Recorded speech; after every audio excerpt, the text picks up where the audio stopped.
Good afternoon, and welcome to Juniper Research's Top 10 and Telco Predictions for 2021 webinar. I'm Sam Barker, Lead Analyst at Juniper Research, and with me today are Principal Analyst Elson Satanto, Lead Analyst James Moore, and Research Analyst Scarlett Woodford. Before we talk you through our top technology predictions for 2021, we'll be explaining why we've decided to change our format for this year and talk you through how our predictions from last year have panned out in 2020. The webinar will then conclude with a Q&A session. But to begin with, a brief introduction to Juniper Research and our top tech and telco megatrends predictions. Juniper Research specializes in identifying and appraising new high-growth market sectors within the digital ecosystem. We provide market research and content across over 50 technology markets, and these research reports form the basis on which our expert analysts make these predictions. Now, for the past 10 years, we've been bringing out a set of end-of-year predictions in which we look at the key technologies, devices, and services that we expect to have a disruptive impact in the next year. We look at what legislative changes are planned, future products in development, and which technologies are anticipated to be front and center of key industry showcases like CES and Mobile World Congress. We regularly speak to industry movers and shakers across a wide variety of verticals to discuss their opinions on any upcoming announcements or expected developments over the coming year. Our analyst team then whittles down a long list of possibles into a shorter list of probables, which are then ranked on their likely overall impact in 2021 to give us our set of top predictions for the next 12 months. Over the course of the webinar, we will go through each of the megatrends, outlining 4 key aspects. What is the opportunity? Why 2021? Who will benefit? And lastly, what do we predict will happen? In previous years, we've chosen a distinct list of top 10 trends. However, given the unprecedented disruption caused by COVID-19, we've decided this year to come up with 4 megatrends that contain a list of niche predictions under that umbrella. After this, Juniper Research will then explain further more specific trends which we believe will occur under this umbrella. Where relevant, we've included the title of existing Juniper Research reports in the area in question on the subtrends. But before we go through this year's predictions, I'd like to take you very quickly through a few of our predictions for 2020. And given the impacts of the pandemic, which were unknown to us when we last made these predictions, we have obviously missed the mark for the majority of them. Although there have been instances where in certain industries, they've largely been resilient to COVID-19 and the pandemic, and our predictions have stood true. For example, firstly, we predicted that fiber rollouts will be replaced by 5G last mile solutions, and despite the pandemic, network operators have continued to adapt physical rollout procedures to overcome the restrictions imposed. And we also predicted that the 5G ban on Huawei would lead to uneven growth of 5G core networks, and legislation imposed in many countries this year has led to many operators needing to rethink both short-term and long-term 5G rollout plans. And finally, Google have not only expanded their services in Europe, but begun the process of launching its own RCS services in other regions too. So, what does next year hold in store? Shown on the slide here is a quick breakdown of the 4 megatrends we have predicted for 2021, of which we'll go into further detail over the course of the webinar. Firstly, we're predicting that AI will accelerate the levels of automation in many processes. Whilst AI and automation have certainly been prevalent over the past couple of years, we've identified 3 areas in which we believe this trend will be accelerated in 2021. Secondly, the global pandemic has certainly created a surge in demand for remote solutions, with omnipresent work solutions and new frameworks emerging in 2021. And we will discuss how we expect these trends to be impacted in 2021. Finally, healthcare will continue to be front and center of media attention, mainly owing to this pandemic. But what will technology industries accomplish to disrupt healthcare industries next year? Here we'll look at emerging technologies and business models that will shape the evolving healthcare market over the course of the next 12 months. And finally, we'll be looking at how resilience in network-based operations will increase, with new technologies and solutions set to revolutionize how a large number of industries operate. As we move into our first megatrend for 2021, I would like to introduce you to my colleague, Elson Satanto, who will lead you in with our first megatrend. Yes, thanks very much, Sam. And here we're looking at AI accelerated automation. And really here what we're looking at is how AI is going to accelerate automation amidst market shocks from the pandemic. So let's begin with this first megatrend and our thoughts around it. Well, the degree of automation will increase owing to artificial intelligence. Adaptability has been a key word here, a key focus for many organizations this year. And this in large part is because of the pandemic, which itself has stretched across all industries and forced them to rethink and rework their operational business models. We come to also another key term, namely automation. And this again is a term that has been thrown in and out of conversations we're sure you've heard over this year and around the last few years, and it will significantly play a big role in 2021 for many enterprises and organizations as many service providers look to create greater efficiency in their processes, in their outputs and production in the face of the pandemic. But what do we mean when we talk about automation? Let's first define this. Well, when we talk about automation, here we're really referring to services or solutions that seek to automate tasks that are often repetitive or prone to human error. And in the last few years, automation services have largely been boosted by the advances in artificial intelligence or AI.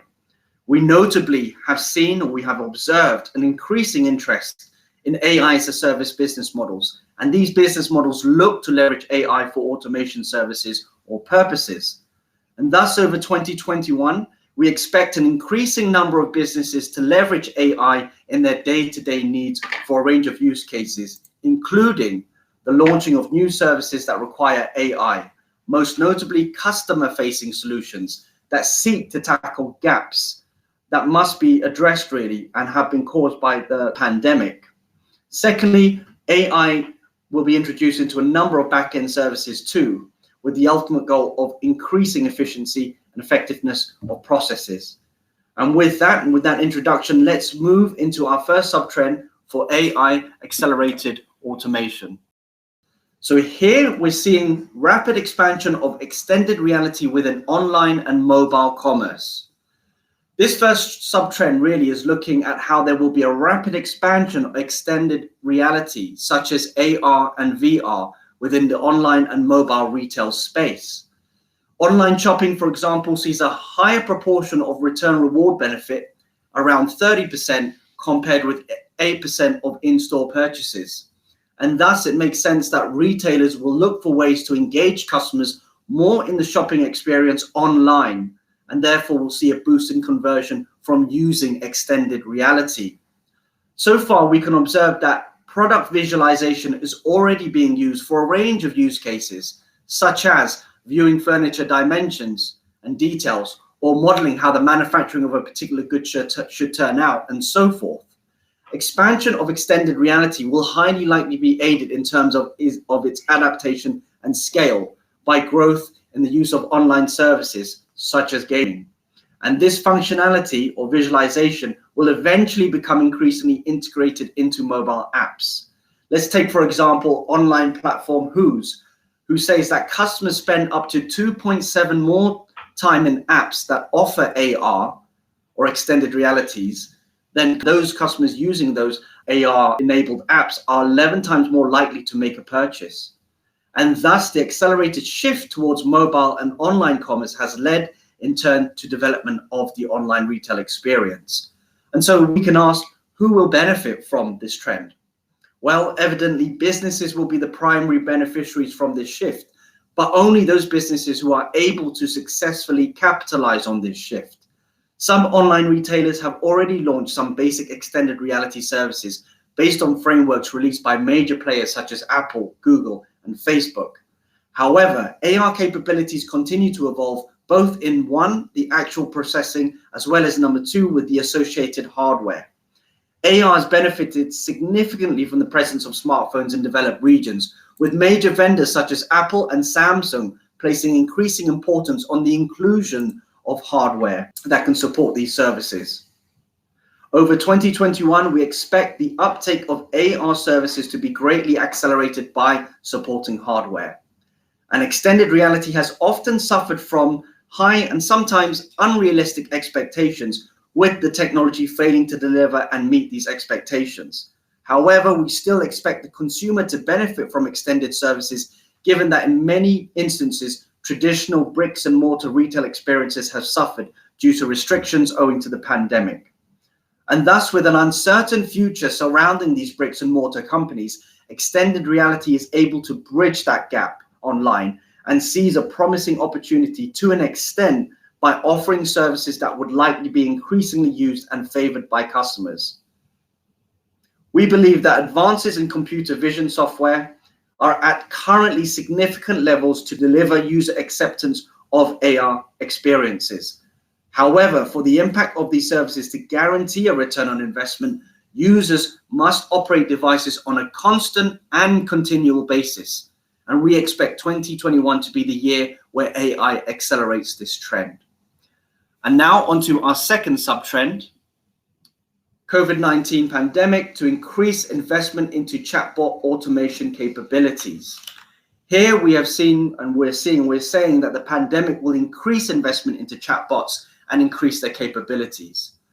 With a history dating back to the late 1960s, chatbot functionality continues to evolve, with some artificially intelligent chatbots now able to understand user sentiment and the context of conversations. And so what will make 2021 a crucial year for chatbot development? Well, the pandemic clearly has increased the number of retailers adopting an omni-channel approach, with enterprises relying on digital communication platforms in order to maintain contact with their customers.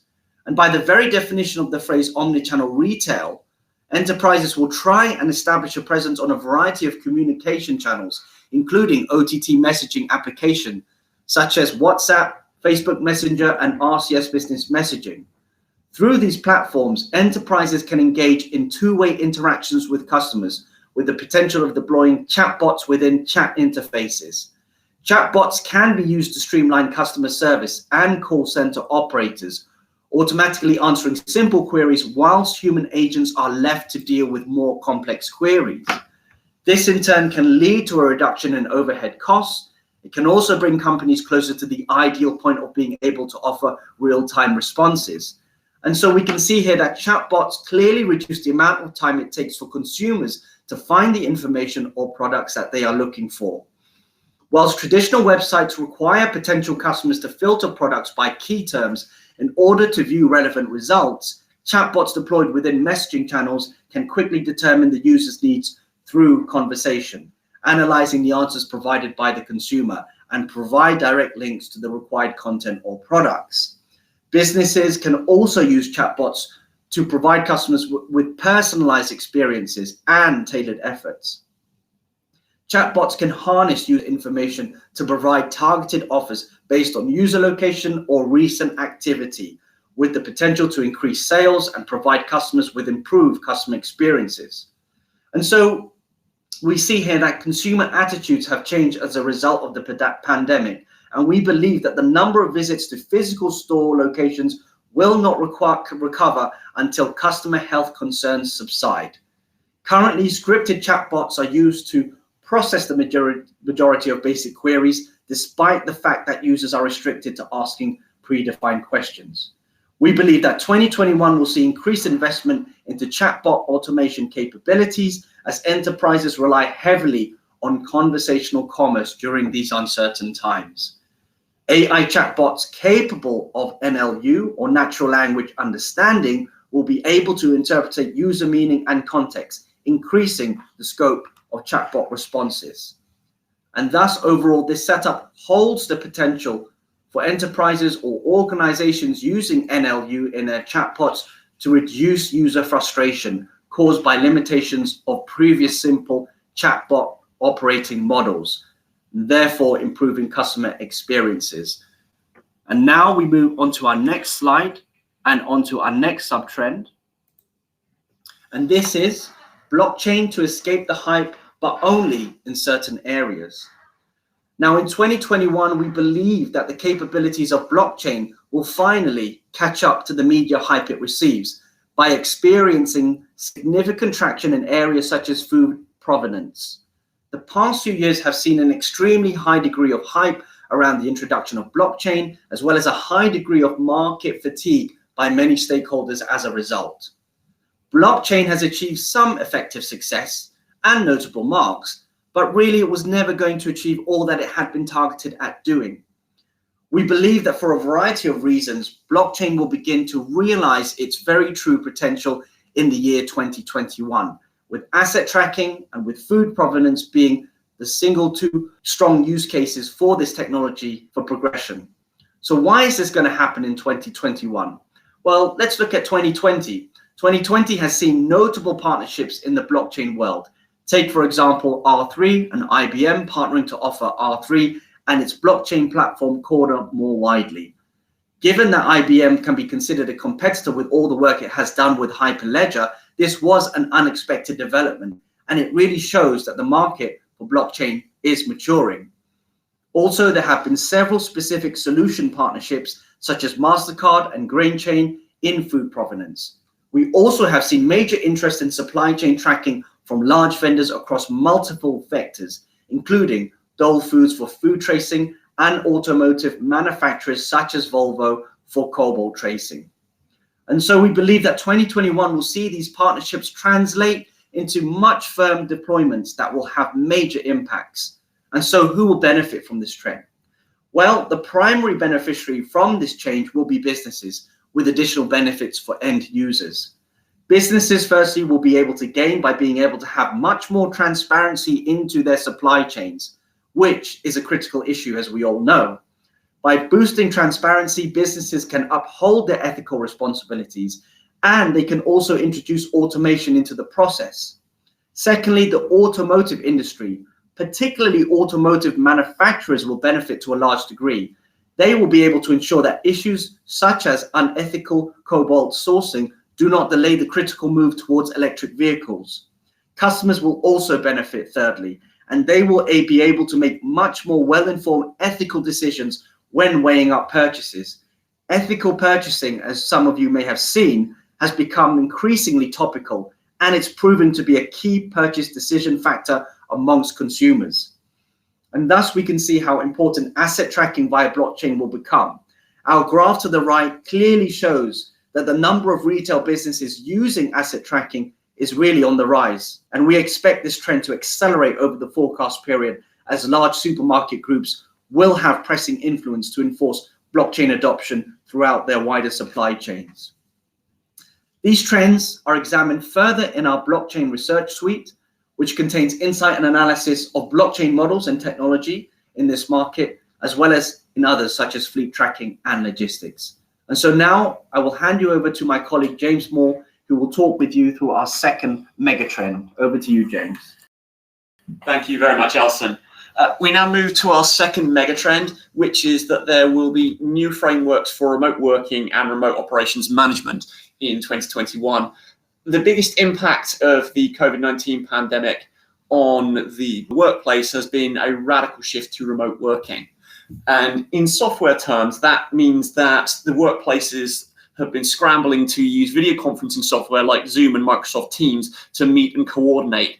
But there's also been multiple surveys showing that the majority of those forced to work from home because of the pandemic want to continue to do this afterwards to some degree. And as part of that, we expect to see the use and development of virtual workspace tools beyond simple remote tracking, which is already fairly well established, start to flourish. Tools that allow simultaneous working and organic sharing of perspectives and insights alongside the project being worked on will come to the fore here, when we're not just looking at people collaborating and talking together, but also working together in these increasingly common remote working situations. The lessons of the past year will be put to development of new forms of software that go beyond that video conferencing to allow for ongoing simultaneous collaboration and bring all of these functionalities together into holistic platforms. The pandemic has also shown that the human element of remote working is also vitally important, with elements of remote work platforms being introduced to start to enable employees to feel more connected in the absence of physical interactions, and potentially also introduce those kind of serendipitous interactions and encounters within the workplace.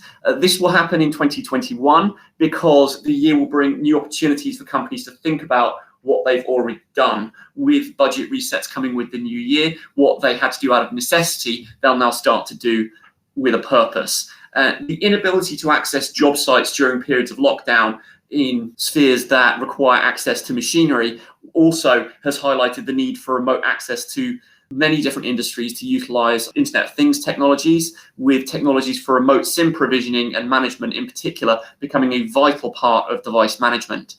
With 2020 highlighting that difficulty to access such systems in person, 2021 will bring an opportunity for businesses to retool their IoT devices with eSIMs and other elements that enable remote monitoring and management. And the move to remote working for many in 2020 was a scramble, as we've said, and so 2021 will bring that opportunity for employers to be more deliberate and planned about what they offer in terms of remote working, as well as having that refresh in departmental budgets. That altogether means that 2021 will bring more tools to enable remote working and collaboration as employers look for solutions to better manage remote working and make it more accessible and more permanent. 2021 will see a boom in solutions that not only enable remote working and communication as standard, but also provide for the tracking and collaboration that make it productive, as well as providing ways to connect that people weren't connecting through before, expanding the reach of technology into many more workplaces. And now that we have an overview of that megatrend, let's dig a bit more into some of the sub-trends around the area. The first is that virtual workspace innovation will accelerate as the future of work evolves. It will go beyond what it did in 2020, and what constitutes the workplace and what collaboration means will have shifted as a result of the pandemic. This will spur the development of new forms of interaction to replace face-to-face meetings. I mean, while Zoom and similar products have become more common, tools to make video conferencing and collaboration more productive by integrating production tools directly into video conferencing software and so on will become more common in the next year. The biggest beneficiaries of this change will be the companies that can adapt their work practices to remote working more easily, and so take advantage of an expanded talent pool and more flexible working patterns that working from home enables.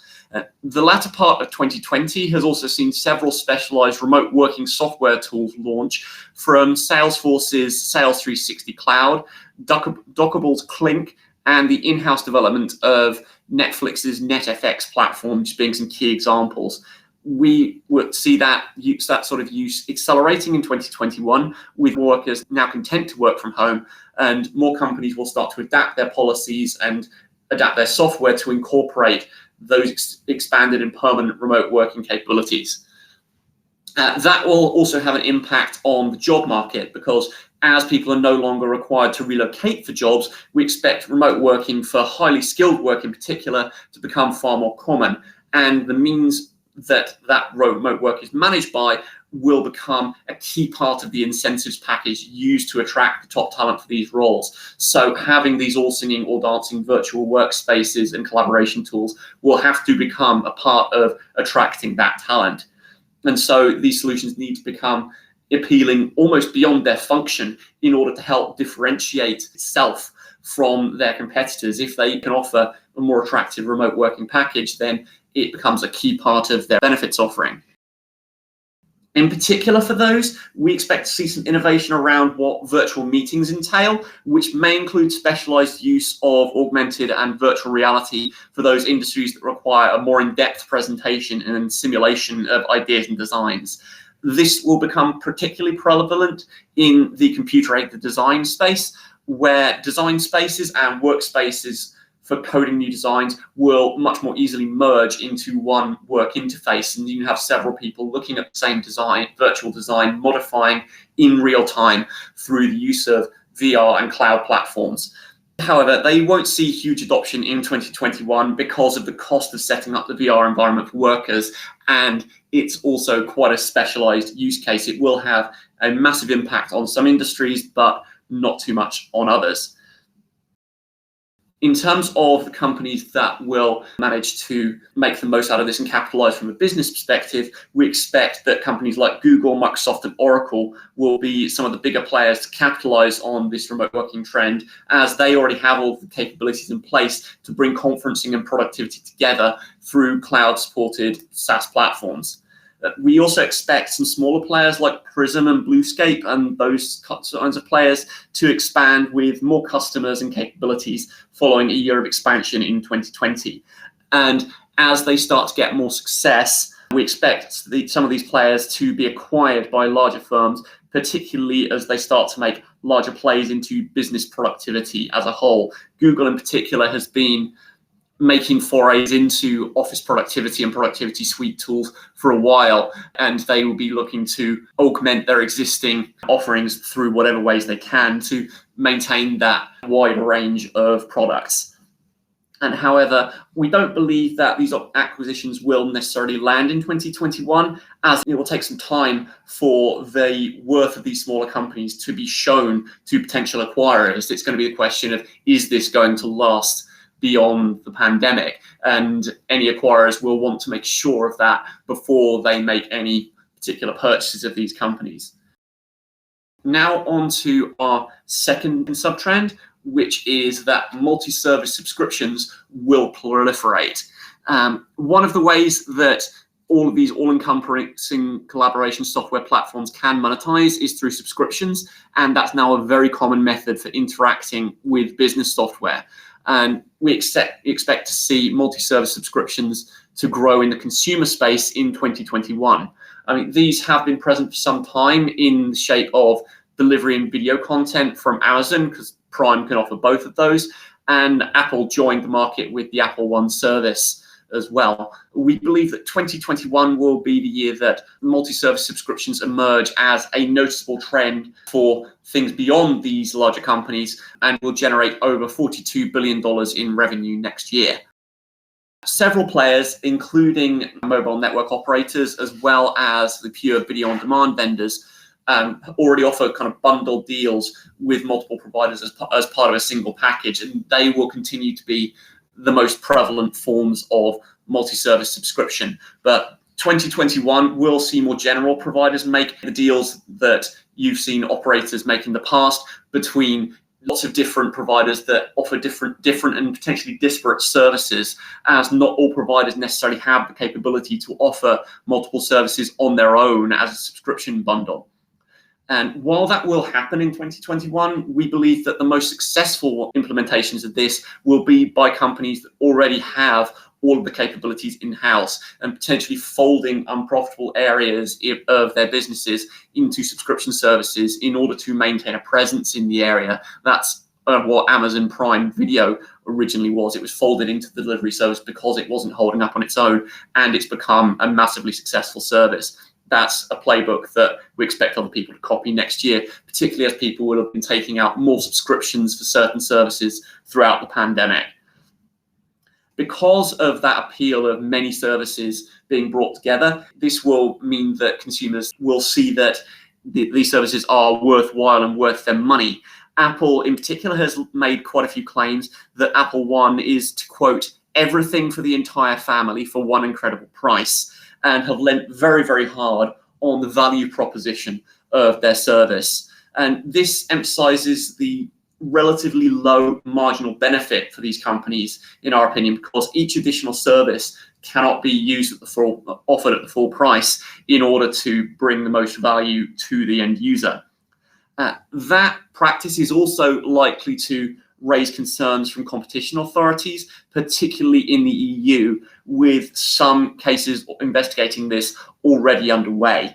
And this means that the landscape is being pulled in different directions. While multi-service subscriptions will prove popular, they also will have to make the case to competition authorities that they aren't stifling competitors, which means that Apple and Google in particular will have to tread very carefully to avoid those sorts of accusations. We've already seen this with Apple, as we said, they've been emphasizing the benefits to the consumer, and why they've been saying that is in part to avoid the US definitions of monopolistic behavior, which requires that consumer harm be demonstrated in order for monopolistic behavior to be proven. Our last sub-trend for the future of work is that remote device management will boom in 2021 through the use of eSIM management tools. The pandemic has created many instances where established processes have massively been forced to change because of the pandemic. However, There's already been a need for increased efficiency in IoT deployments and the reduced costs of owning and operating Internet of Things networks. The uncertain climate of the pandemic has only intensified that, because as businesses slowed down, cost savings have been needed to be made, and efficiencies have been the first things that people have been looked for. And as a result, we expect a rapid uptake of eSIM management tools in 2021. And these are tools that enable eSIMs to download and change operation subscription profiles. The management of these embedded modules allows remote management of these deployed connections, and it's different from traditional SIMs in that the implementation process for traditional SIMs still needs to be completed at the location where the device is operating. And remote SIM provisioning will be enabled by the standards for embedded modules, which are already well underway. And this means much of the process can be done pre-deployment at a location where multiple devices can be configured at the same time.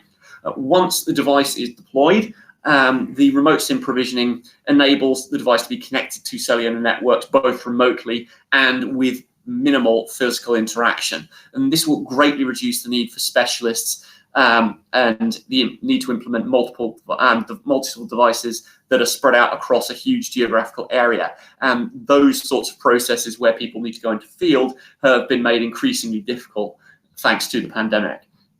However, the learning curve for implementing these frameworks and processes is steep and has taken quite a bit of time.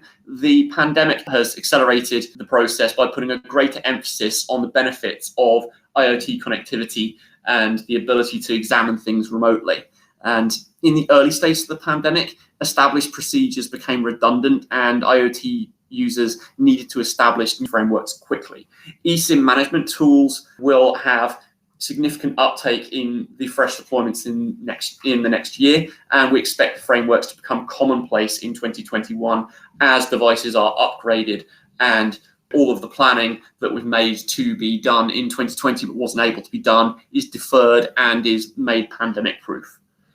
And so who will benefit from these new frameworks? We firstly think that IoT network users will benefit greatly from this. While many high-spending IoT users have begun the migration towards an eSIM ecosystem, there are still many IoT users out there who continue to rely on old and established methods of provisioning their SIMs and so on. So as they replace their devices, they will start to see their processes improve.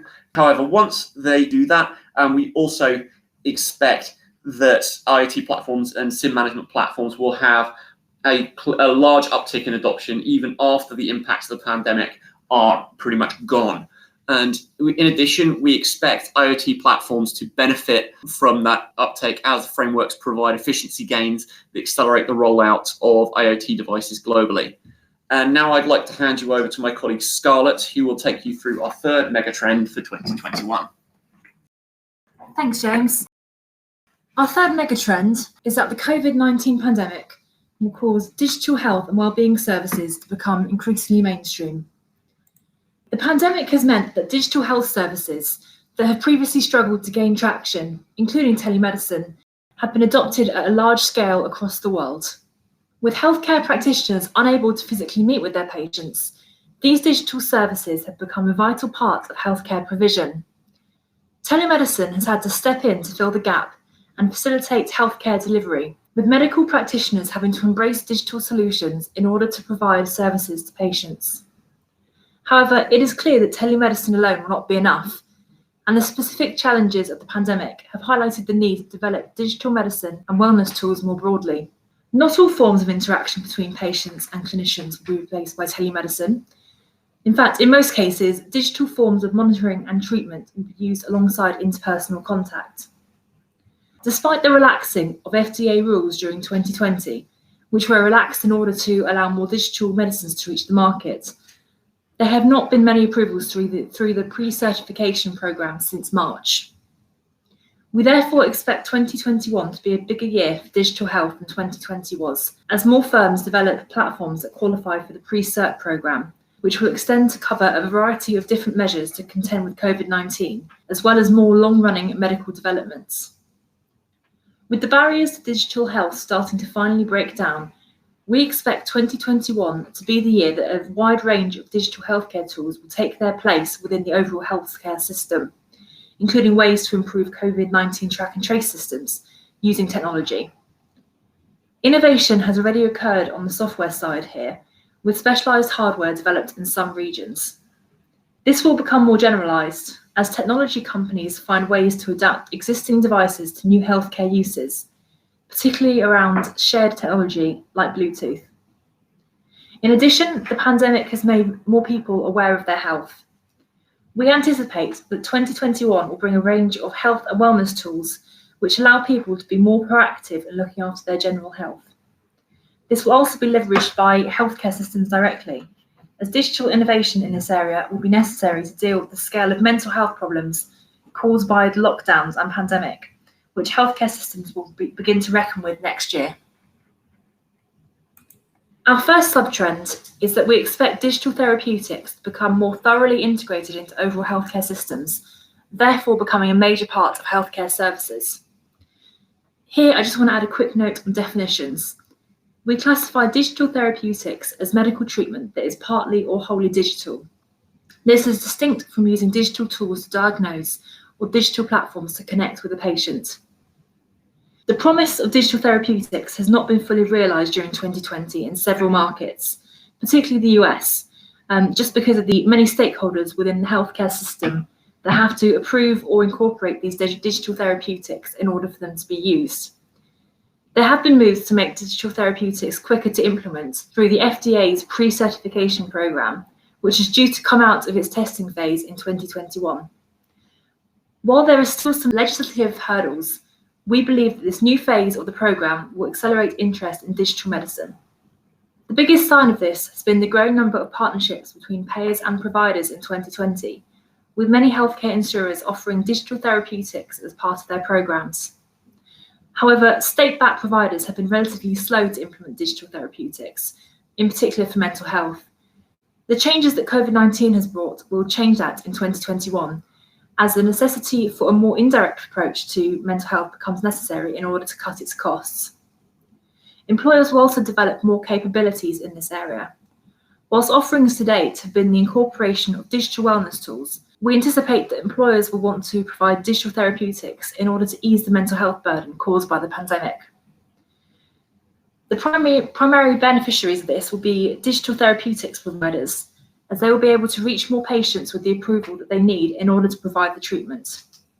We also expect digital therapeutics provision for mental health conditions to help ease the load for healthcare providers, making healthcare provision less strained in some areas. This will have its biggest impact in those areas where insurers are part of the healthcare system, as they can promote digital therapeutics as a competitive advantage, accelerating their adoption. The biggest stumbling block here will be the administrative side for rates, reimbursements, and the like, as these won't be in place.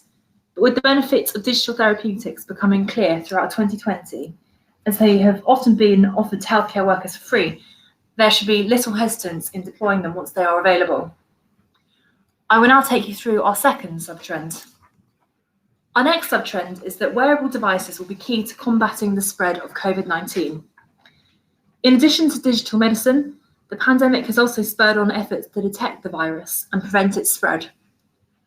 The use of wearables is proving a key part of this, with the ability to track location and symptoms being the focus of a range of initiatives.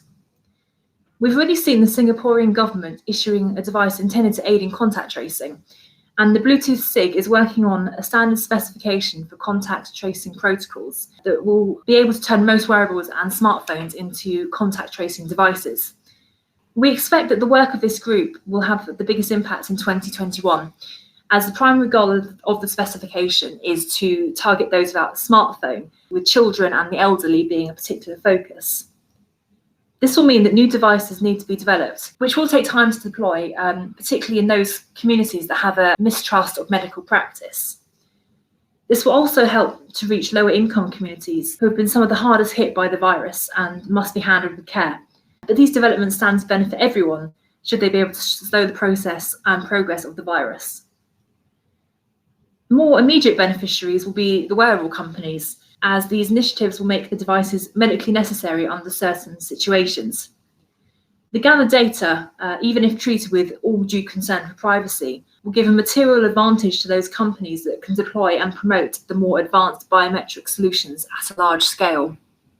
Several groups have already highlighted privacy concerns surrounding this, as various organisations, from governments to medical organisations, will have access to private medical data of users, which needs to be handled with enough care that it gives confidence for people to actually make use of the system.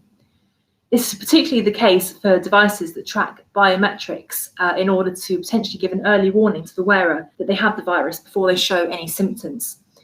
This will take some time to overcome, which is why we believe that this will have the biggest impact in 2021 rather than 2020. This is especially true as people with lower incomes are less likely to already have a wearable that can aid in this effort, and so will need to be supplied with devices from a government body in order to fully participate in such tracking. Our last sub-trend is that Sextech device adoption will increase in tandem with the growth of the sexual wellness trend. For clarity here, connected Sextech devices, as opposed to traditional sex toys, are compatible with smartphones, which enables users to remotely control their devices via Bluetooth or Wi-Fi. This category includes, but is not limited to, connected vibrators, connected Kegel exercisers, and intimate companion robots. As you can see from the graph on the right, the market has seen a substantial jump from 2019 to 2020. A combination of lockdown measures in multiple countries, high confidence in online retail, and increased spare time were responsible for the growth in Sextech adoption during the COVID-19 pandemic, with the number of connected Sextech devices in use increasing from 19 million in 2019 to 36 million in 2020. Whilst there will still be an increase in device adoption next year, we don't expect this increase to be quite as significant as the growth between 2019 and 2020. We believe that growth in the demand for Sextech devices during 2021 will be driven by the increasing inclusion of these devices within the concept of sexual wellness. It's important to note that sexual wellness products also include apps, websites, and audio content, which can be highly valuable to users. With sexual wellness service providers covering a variety of content, including sex education information, sex and relationship therapy services, and sexual advice, we expect that sexual wellness will be progressively viewed as part of the health and well-being space, rather than being stunted under the label of adult content. This transition will bring more awareness to sexual wellness through consumers becoming more exposed to the concepts. And we expect that the number of retail distribution channels offering Sextech devices will increase next year as the growth of the sexual wellness trend continues to accelerate during 2021. We expect that as the sexual wellness movement continues to gain traction, there will be increased demand for connected Sextech devices. We also believe that an increasing number of specialist Sextech retailers will emerge next year in order to capitalise on this demand. As a direct result of the growth in specialist retailers, the scope of retail distribution channels offering Sextech devices will increase. Consumers will therefore gain greater access to Sextech devices, driving market spend. This will enable Sextech device manufacturers to reinvest their profits into their research and development plans, ultimately resulting in a wider product portfolio. Consumers will benefit from this increased investment, experiencing a greater choice of hardware to suit different requirements. This process will quickly emerge as a virtuous cycle, with both consumers and device manufacturers benefiting from the growth of sexual wellness.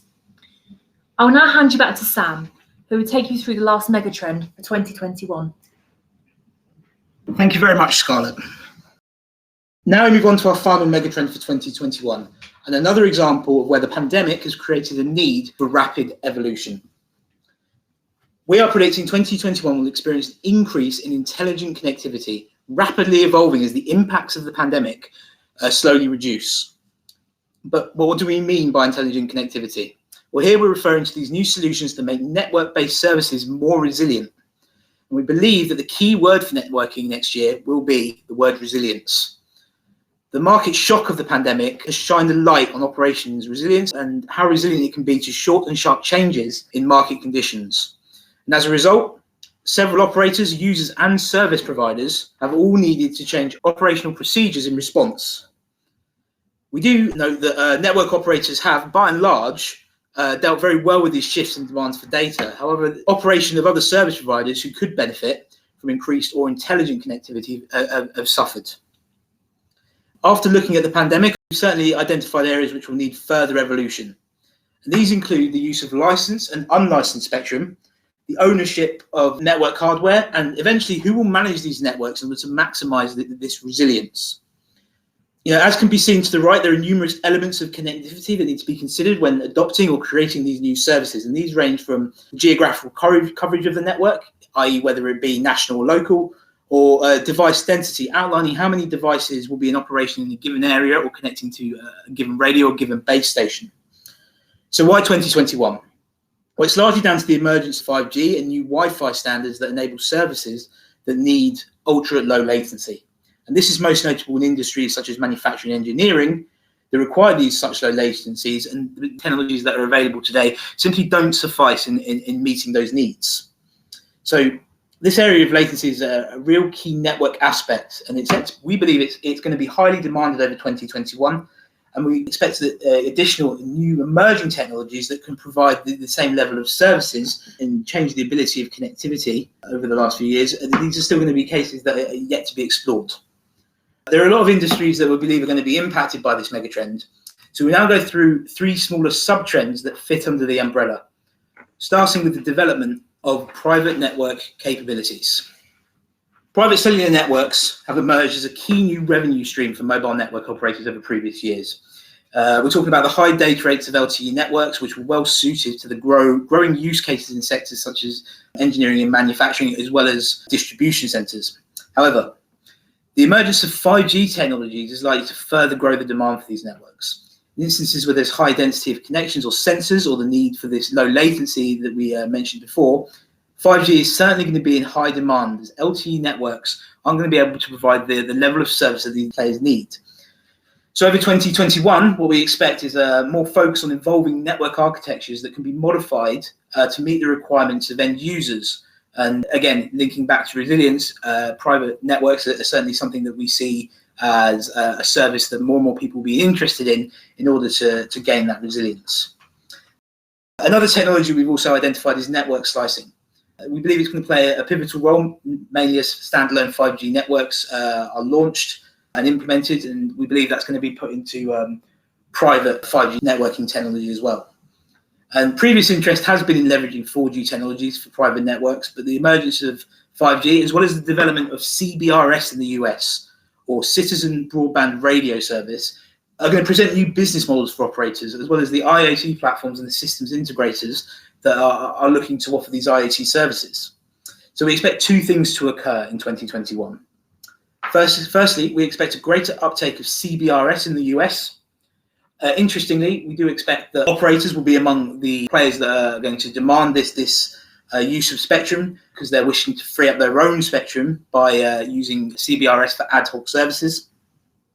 And the freeing up of the spectrum for IoT purposes, this is going to allow the operators to free up their own spectrum, and for static IoT platforms, a CBRS type service can be used.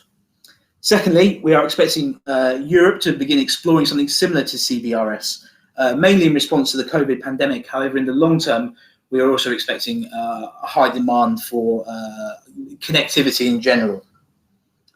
We also must talk about Wi-Fi 6. These standards are also going to have a massive impact next year by offering similar services to 5G, although through a different technology and the ability to offer connectivity through a different monetization model. And whilst Wi-Fi has always been an option for IoT users, the increasing presence and connectivity of IoT devices often meant that Wi-Fi capabilities from previous standards have not been sufficient for the large-scale use cases. It's often been hindered by the low data rates, the high latency, and the inability to connect the necessary amount of connections in a given network. And there's also the rising usage of low-power IoT connectivity, and the anticipated increased investment into low-power devices across industries, including smart cities and agriculture, those who may have a large geographical area to cover or low margins within the industry itself. So who will benefit from this trend? Obviously, firstly, IoT users will be the first to benefit. As they continue to search for this resilience in their network, the greater choice of technologies will open up new services that they can adopt to accomplish this. And this includes real-time monitoring of the network and devices, as well as, in some instances, lower latency. And secondly, the IoT networks will also benefit. These emerging technologies, as well as new services, will look to attract the highest spending IoT users out there. And these IoT service providers will need to provide a valuable proposition to increase the uptake. And we fully expect that the new capabilities of these emerging technologies, including 5G and Wi-Fi 6, to enable them to accomplish this. And now we move on to our second sub-trend for increasing resilience in networks. And that is that the operators will use standalone 5G networks to increase the level of virtualization in their core networks in 2021. As we know, operators are continually looking to reduce the operational expenditure of networks, and we expect operators to capitalize on the launches of standalone 5G to increase this virtualization. As we noted before, the pandemic has had little impact on operators' ability to roll out new infrastructure, and operators are pressing ahead with standalone 5G network rollouts as we speak. The next stage in 5G evolution is the development and the rollout of these standalone 5G networking architectures, which are different to the non-standalone architectures that we've seen launched over the past year and a bit. So operators are keen to migrate users to 5G, and in some instances they're offering pricing similar to 4G to encourage their users to do so. And we believe that standalone 5G will accelerate this trend, as extra costs and rising customer expectations make it difficult for individual operators to match clients' needs. As cellular technology iterations progress, the extent of the virtualization, the level of the network that is defined by software increases. Therefore, the migration of subscribers to 5G networks, which has been faster than we previously anticipated, will drive operators to further virtualize their core networks over the next 12 months. Indeed, these standards for architecture bring a large number of benefits to operators, such as wider network coverage, a migration from virtual evolved packet cores to next generation cores, and it also enables the greater separation of network planes and more virtualized network functions. And in turn, this is going to allow the operators to launch new services to the consumers in a faster and more efficient manner. Now, the majority of these upgrades are expected to occur in the core of the network. Indeed, it's a large proportion of standalone 5G networks were done as non-standalone 5G networks were launched in the beginning of 2019. As a result, many of the edge networking upgrades can be done via a software update or reconfiguring the hardware that is already present.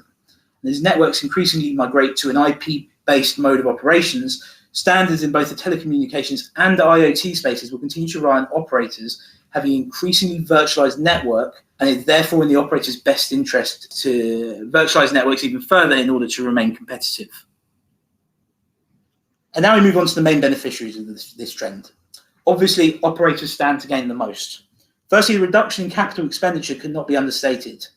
However, the extent of increasing network virtualization depends on how many of its subscribers the operator can migrate to the newer networks. Operators that have a high number of subscribers that are not on 4G or 5G networks are likely going to need to keep these older networks in operation to continue their services to their subscribers. However, for those operators who have launched 5G or even standalone 5G and have a high proportion of their subscribers on 4G networks, we especially expect these kinds of operators to benefit next year. And now we move on to our final sub-trend. Our final trend is that confidential computing will have a significant impact on many IoT services. So what is confidential computing? Confidential computing is the process of increasing the areas in which data is encrypted. So encryption is typically done when the data is at rest or in transit, and there are a few standards on protecting this data when the data is being processed. However, confidential computing standards, they are able to encrypt the data when it's in use, so such as the memory.